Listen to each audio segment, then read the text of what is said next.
2 ಅಡಿನೂ ಇಲ್ಲ. 12 ಅಡಿ 15 ಅಡಿ 20 ಅಡಿ ಇರಬೇಕಿರೋದು ಇನ್ನು ಕೇವಲ 2 ಅಡಿ ಇದ್ರೆ ನೀರು ಎಲ್ಲ ಹೋಗುತ್ತೆ. ನೀರು ಹರಿಯಕ್ಕೆ ಸಾಧ್ಯ ಇಲ್ಲ. ಅಲ್ಲಿ ಇನ್ನೂ ನೋಡ್ತಾ ಇರಿ, ಅಲ್ಲಿ 1 ಅಡಿನೂ ಇಲ್ಲ. ಅಲ್ಲಿ ಒಳಗಡೆ ಫುಲ್ಲು ಕಲ್ಲು ರಾಯಿ ಕಾಂಕ್ರೀಟ್ ತುಂಬಿದೆ.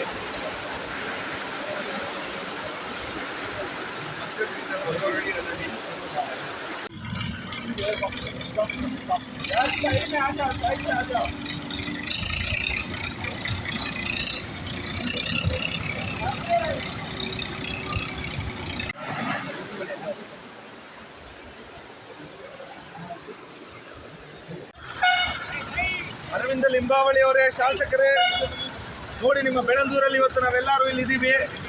ಯಾವ ತರ ಪರಿಸ್ಥಿತಿಗೆ ತಂದು ಇಟ್ಬಿಟ್ಟಿದ್ದೀರಾ ನೋಡಿ. ಸಾಕ್ ಮಾಡಿ, ಇನ್ನ ಯಾವ್ದಾರ ಒಂದು ಅಪಾರ್ಟ್ಮೆಂಟ್ ಬಂದ್ರೆ 1 ಕೋಟಿ 2 ಕೋಟಿ ಲೆಕ್ಕ ಹಾಕೋದು ಎಷ್ಟು ಕಮಿಷನ್ ಬರುತ್ತೆ ಅಂತ. ಜನರ ಬಗ್ಗೆ ಯೋಚನೆ ಮಾಡಿ, ಬೆಂಗಳೂರಿನ ಬಗ್ಗೆ ಯೋಚನೆ ಮಾಡಿ. ನಿಮ್ಮ ಕರ್ಮಕ್ಕೆ ಮಹದೇವಪುರ ಕ್ಷೇತ್ರದಲ್ಲಿ ನಮ್ಮ ಪ್ರಪಂಚದ ಎಷ್ಟೋ ಫೇಮಸ್ IT ಕಂಪ್ನಿಗಳಿದೆ.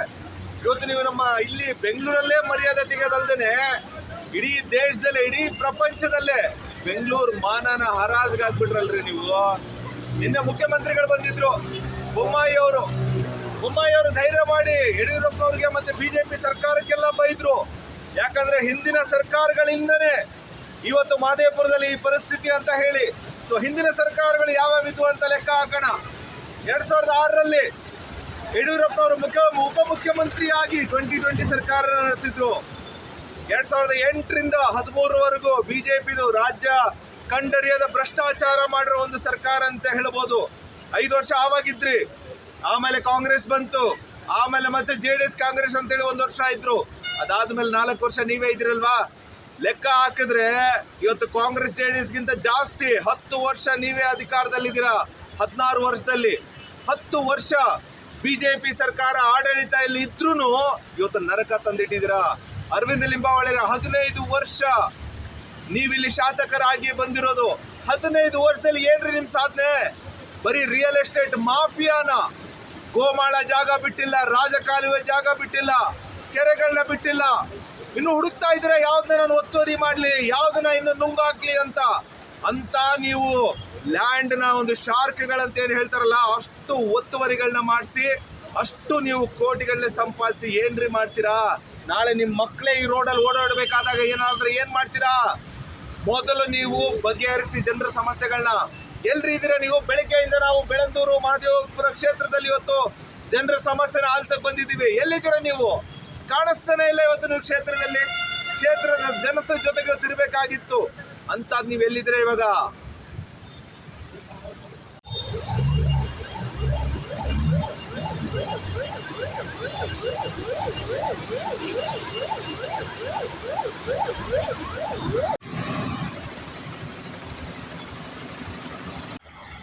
ಏನು ವಿಶ್ವ ಪ್ರಸಿದ್ಧ ಬೆಂಗಳೂರು ಸಾಫ್ಟ್ವೇರ್ ತಂತ್ರಜ್ಞಾನಗಳಲ್ಲಾಗಲಿ, ಇಂಜಿನಿಯರಿಂಗ್ ತಂತ್ರಜ್ಞಾನಗಳಲ್ಲಾಗಲಿ, ಬಹುಶಃ ನಮ್ಮ ವಿಶ್ವೇಶ್ವರಯ್ಯ ಅಂತ ಒಂದು ಹುಟ್ಟಿರುವಂಥ ನಾಡಿನಲ್ಲಿ ಇವತ್ತು ಎಷ್ಟೋ ಸಾವಿರಾರು ಜನ ಓದಿ ವಿದ್ಯಾವಂತರಾಗಿರುವಂಥ ಇಂಜಿನಿಯರ್ಗಳಿದ್ದಾರೆ. ಆದರೂ ಸಹ ಒಂದು ಬೆಂಗಳೂರನ್ನು, ಅದರ ಒಂದು ಮೂಲಭೂತ ಸೌಕರ್ಯಗಳನ್ನು, ರಸ್ತೆಗಳನ್ನು, ಚರಂಡಿಗಳನ್ನು, ರಾಜಕಾಲುವೆಗಳನ್ನು, ಕೆರೆಗಳನ್ನು ಅಭಿವೃದ್ಧಿಪಡಿಸೋದ್ರಲ್ಲಿ ನಾವು ಎಷ್ಟು ಸೋತು ಹೋಗಿದ್ದೀವಿ ಅನ್ನೋದನ್ನು ಇವತ್ತಿನ ದಿನ ನಾವು ನೋಡ್ಬೋದು. ಇವತ್ತು ನಾವು ಎಷ್ಟೇ ಏನು ಪಕ್ಷಭೇದ ಬರೆದುಬಿಟ್ಟು ನಾವು ಈ ಬೆಳಂದೂರು ರಸ್ತೆಯಿಂದ ಬಂದು ಔಟರ್ ರಿಂಗ್ ರೋಡಿಂದ ಬಂದು ನೋಡಿದ್ರೆ ಇವತ್ತಿನ ಪರಿಸ್ಥಿತಿ ತುಂಬ ಚಿಂತಾಜನಕವಾಗಿದೆ. ನಾವು ಇಷ್ಟೊಂದು ವಿಶ್ವವಿಖ್ಯಾತವನ್ನು ಪಡೆದಿರುವಂಥ ಬೆಂಗಳೂರು ಇವತ್ತಿನ ದಿನ ಯಾವುದೋ ಒಂದು ಮುಳುಗು ಹೋಗುವಂಥ ಒಂದು ಊರಾಗಿ ಉಳ್ಕೊಂಡಿದೆ. ಬೆಂದ ಕಾಳೂರು ಇವತ್ತು ಯಾವ ಪರಿಸ್ಥಿತಿಗೆ ಬಂದಿದೆ ಅನ್ನೋದನ್ನು ವಿಶ್ವ ನೋಡ್ತಾ ಇದೆ. ಇದಕ್ಕೆ ಮುಖ್ಯವಾದಂಥ ಒಂದು ಕಾರಣ ಏನಂತಂದರೆ ರಾಜಕೀಯ ಅವ್ಯವಸ್ಥೆ, 40% ಕಮಿಷನ್, ಇಂಥ ಒಂದು ಹಲವಾರು ಆರೋಪಗಳೇನು ಬಿಜೆಪಿ ಮೇಲೆ ಬರ್ತಾ ಇದೆ. ಅದಕ್ಕೆ ಕೈಗನ್ನಡಿ ಅನ್ನುವಂಥದ್ದು ಇವತ್ತಿನ ದಿನ ಈ ಮಳೆ. ಒಂದು ಸಾಧಾರಣ ಮಳೆಗೆ ಬೆಂಗಳೂರು ತತ್ತರಿಸಿ ಹೋಗಿದೆ. ಇವತ್ತಿನ ಇಲ್ಲಿನ IT ಕಂಪನಿಗಳಲ್ಲಿ ವಾಸ ಮಾಡ್ತಿರೋರು ಗುಳೆ ಹೋಗ್ತಾ ಇದ್ದಾರೆ. ಬೇರೆ ಕಡೆ ವಾಸ ಮಾಡುವಂಥ ಪರಿಸ್ಥಿತಿ ಬಂದಿದೆ.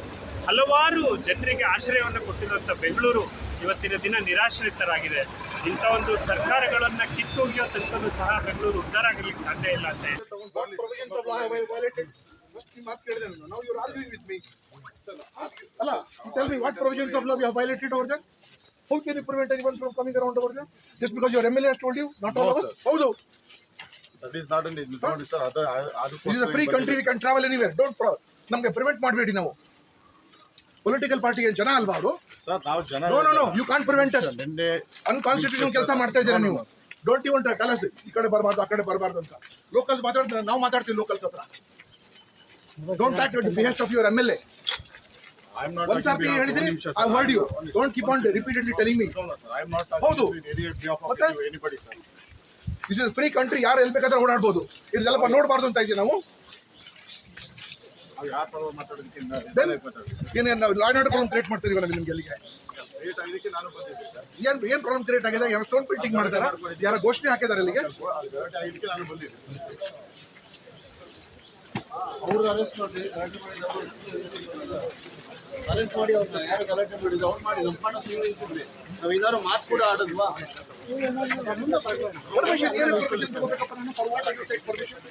ಯಾವ ಇಂಟಿಮೇಷನ್ ತಗೋಬೇಕು? ಓಡಾಡಕ್ಕೆ ಇಂಟಿಮೇಷನ್ ಕೊಡ್ಬೇಕಾ? You tell me which act of KP act have violated over that? Manual ಯಾವ ಆಕ್ಟ್ ನಾನು ಇದು ವೈಲೇಟ್ ಮಾಡಿದ್ದೀನಿ? ಮಾಡಿದ್ರೆ you take action, you arrest us if you come.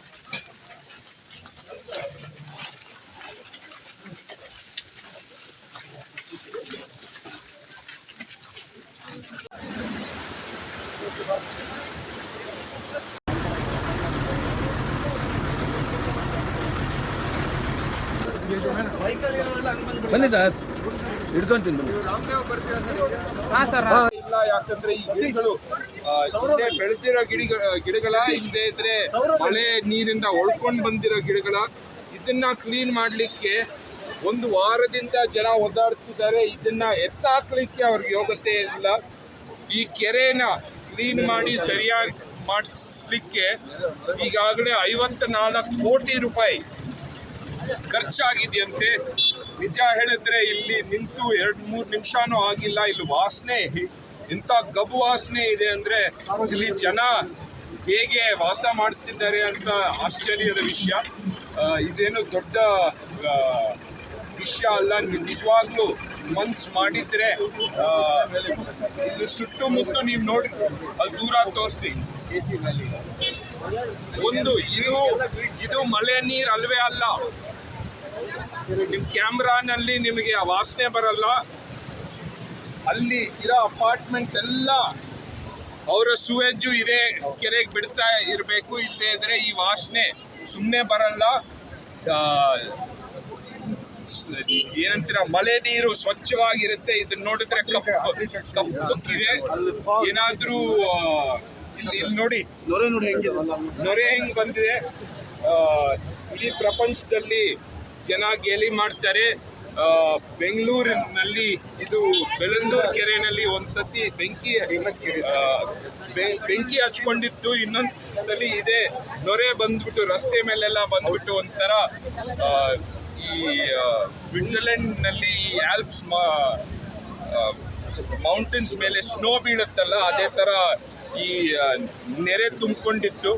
ಈಗಲೂ ಇಷ್ಟೆಲ್ಲ ಸಮಸ್ಯೆ ಆಗಿದ ನಂತರ ಯಾರೂ ಬಂದು ಇಲ್ಲಿ ಈ ಕೋಡಿ ಮೇಲಿರೋ ಕಸ ಮತ್ತು ಗಿಡಗಳು ಕ್ಲೀನ್ ಮಾಡೋಕ್ಕೆ ಇನ್ನೂ ಆಗಿಲ್ಲ. ನೋಡಿ, 5 ದಿವಸ. ಇವತ್ತು ರಾತ್ರಿ ಬೈ ಚಾನ್ಸ್ ತಿರುಗಿ ಅಂತ ಜೋರಾಗಿ ಮಳೆ ಬಂದರೆ ಅದೇ ಒಂದು ವ್ಯವಸ್ಥೆ ಆಗುತ್ತೆ.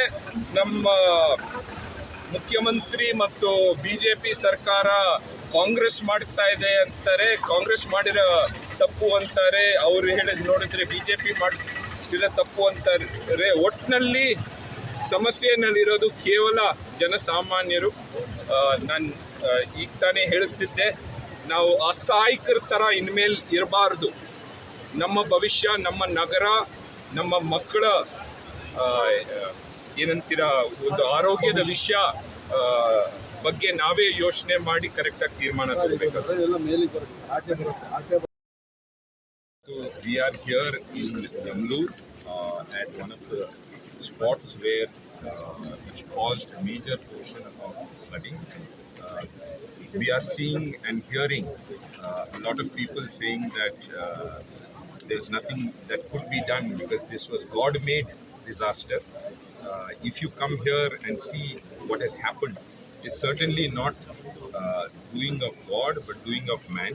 You can see that the lakes as well as the Raj Kalways that connected stormwater drains that connected all these lakes have been number one encroached. You can see we are standing at a location where water is supposed to be. We are standing above the Raj Kalwe. This is supposed to have been at least about 30 to 40 feet wide, and what we are seeing here is not more than about 8 feet wide. It's supposed to be at least 15-20 feet deep, and we actually measured the depth with a stick, and it's not more than 1.5-2 feet at the location where we saw. Raj Kalways are never supposed to be covered. The logic is that they can be kept clean because whether it's the weeds from the lake or garbage that is thrown into the lakes or surrounding areas, that it can be regularly cleaned and maintained. Here they have put concrete slabs on the Raj Kalwe, which I think is completely illegal. The sad part is, in a Bangalore, you can't put a brick. When you start construction, you can't put a brick without the knowledge of the local corporators, MLAs, etc. Uh, Here, when this encroachment or illegal activity was happening, nobody has come here. That is not true. Definitely, the officials as well as the corporators and MLAs would have known about this, but they have chosen to ignore it purely for the greed of money. Today, very few people, that is the, let me say, developers who have been greedy and tried to take away lands which are not rightfully theirs.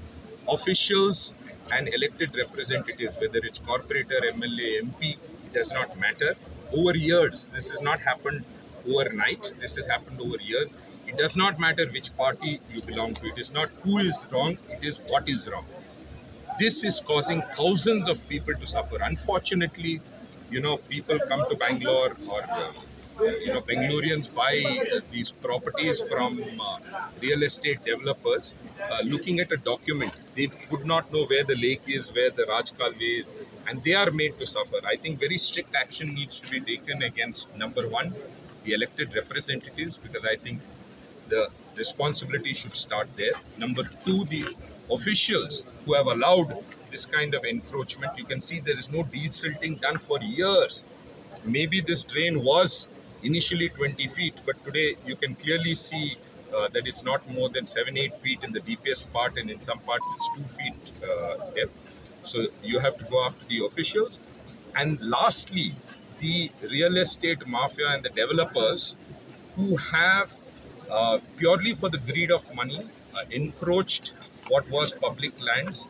Not just public lands, Bangaloreans pray for rain, for drinking water, and when we get rains we get floods. This can be solved. It is not for a lack of solutions but a lack of intent that Bangaloreans are suffering. Sir, any information that you have that the place which you are standing is a stormwater drain, any information on the builder or the person who has encroached upon? So right now, today we are come here because all these days it was flooded and we could not reach the spot or see what has actually happened.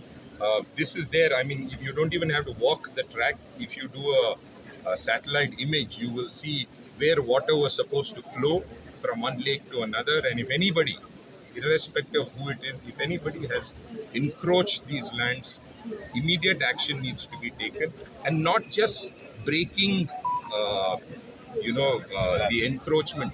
You have to take action against the officials and the elected representatives who have allowed this to happen, because we have elected them and government officials are getting a salary from public taxes and they are responsible for ensuring this does not happen. So we have to hold accountability is more important than a stopgap problem. Today they will break it.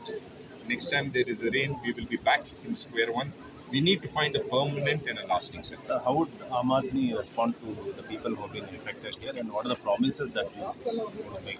So, the first thing I want to appeal to the people of Bangalore, we should stop feeling helpless. 1 crore people cannot be held ransom by a few thousand corrupt and criminal individuals. We should ensure that this is our city. We are highly invested. Our families, our children go to school here. We come to pray here. We live here. So if we want to continue living in Bangalore, we should ensure that we take responsibility for it And one thing I'm very, very clear is that if someone wanted to solve these problems, it could have been solved. There is no intent. You have given everyone a chance in Karnataka and in Bangalore city to change the city and to set the wrongs right. We request you to give us a chance, and we are confident that in a very short time, with the right intent, these problems can be solved. ಹೆಚ್ಚಿನ ವಿಡಿಯೋಗಳಿಗೆ ಪ್ರತಿಧ್ವನಿ YouTube channel subscribe ಮಾಡಿ, bell icon click ಮಾಡಿ.